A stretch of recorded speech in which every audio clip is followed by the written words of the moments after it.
பைக்கோட வந்திருக்காப்ல தலைவன். இன்னைக்கு என்னடா தான் இது ப்ரோமோனா அதுக்குள்ள 4 ப்ரோமோ போட்டாங்க. எல்லாமே பயங்கரமா அதான் இருக்கு. சொல்றேன். ப்ரோமோ பயங்கரமா தான் இருக்கு. உள்ள என்ன இருக்குன்னு தெரியலையே. நான் என்ன சொல்றேன், இல்ல சனிக்கிழமை இல்ல எப்பவுமே வழக்கமா ப்ரோமோக்காக விஜய் வெயிட் டிவில பண்ணிட்டே அப்படிதான் இருப்போம். இருக்கும் மாப்ள. வழக்கமா விஜய் டிவில அப்படிதான் இருக்கும். ப்ரோமோ பயங்கரமா தான் இருக்கும்.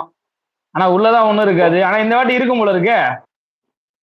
என்ன 2 ப்ரோமோல திவாகரே வச்சு செஞ்சிருக்காப்ல. திவாகருக்கு லாஸ்ட் ப்ரோமோல அப்படியே சப்போர்ட் பண்ற மாதிரி ஒரு விஷயத்த பண்ணாப்ல. கனியை கூப்பிட்டு அப்படியே இது பண்ணிட்டு டக்குன்னு திவாகர்கிட்டே பிளேட்டை மாத்திட்டாப்லையடா. பாவம்டா டே. ஏன்டா வாரம் ஃபுல்லா திவாகர்கிட்ட தான் சண்டை போடுறாங்க. மாப்பிள்ள விஜய் சேது திவா இல்ல மாப்பிள்ள விஜய் சேது நம்ம ட்ரெண்ட் ஆகும். ஏன்னா விஜய் பாதுவும் திவாகரும் தான் பாதி ப்ரோமோல வர்றது.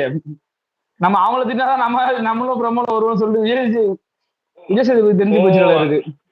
ஓ வீட்டுல இருக்கவங்க தான் ட்ரெண்டிங் ஆகுறதுக்கு திவாகர் யூஸ் பண்றாங்கன்னா, ஏண்டா வீட்டுல இருக்கவங்க ட்ரெண்டிங் ஆகுறதுக்கு திவாகர் யூஸ் பண்றாங்கன்னு பார்த்தா இவரும் திவாகரையே யூஸ் பண்றாரு. நல்ல ட்ரெண்டிங்கா இருக்குடா. நம்ம வீடியோஸும் அதே தான் ஃபாலோ பண்றாப்ல. எனக்கு தெரிஞ்ச ஆட்டோ கண்ணாடியை திருப்பினாலும் ஆட்டோ ஓடாதுன்னு நினைக்கிறேன். பிக் பாஸ் சீசன் 9 பாப்போம். இன்னைக்கு ப்ரோமோ வெறித்தனமா இருக்கு. மாப்பிள்ள இன்னைக்கு ப்ரோமோ வெறித்தனமா இருக்கு. நம்ம அதனால வந்து இன்னைக்கு ஏதாவது இருக்கும்னு நினைக்கிறேன். நம்பி போறோம். ஆனா இன்னைக்கு சீசன் எபிசோட்ல தான் தெரிய போகுது.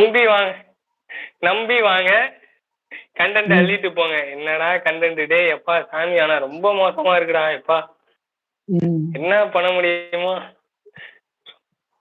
இல்ல. எனக்கு தெரிஞ்ச வரைக்கும் நம்ம கேட்ட கேள்விதான். நம்ம ஆல்ரெடி நம்ம வீடியோல சொல்லியிருந்தோம் தெரியுமா. நானே கேட்டிருந்தேன், ஏண்டா அவங்க வந்து ஸ்விம்மிங் பூல்ல சட்டையை கழிச்சு குளிக்கிறாங்க, தீபாவளி அன்னைக்கு எண்ணெய் தேய்ச்சி குளிக்கிறாங்க, அப்பெல்லாம் வந்து சட்டையை கழிச்சு நிக்கிறது தெரியாதது இப்ப வந்து தெரியுதா அப்படின்னு சொல்லிட்டு கேக்குறது. அதெல்லாம் கரெக்டு தான். கேள்வி எல்லாமே கரெக்டா தான் இருக்கு. எல்லா யூடியூப் சேனல்லையும் விஜய் பாப்பாரோ பாத்துட்டு தான் இந்த மாதிரி கேள்வி எல்லாம் வைக்கிறாரோ. எனக்கு ஒண்ணும் புரியல.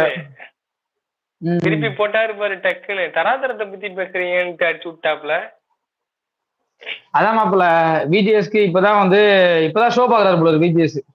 இந்த ஒரு வாரம் ஷோ பாக்குறாரு நினைக்கிறேன்.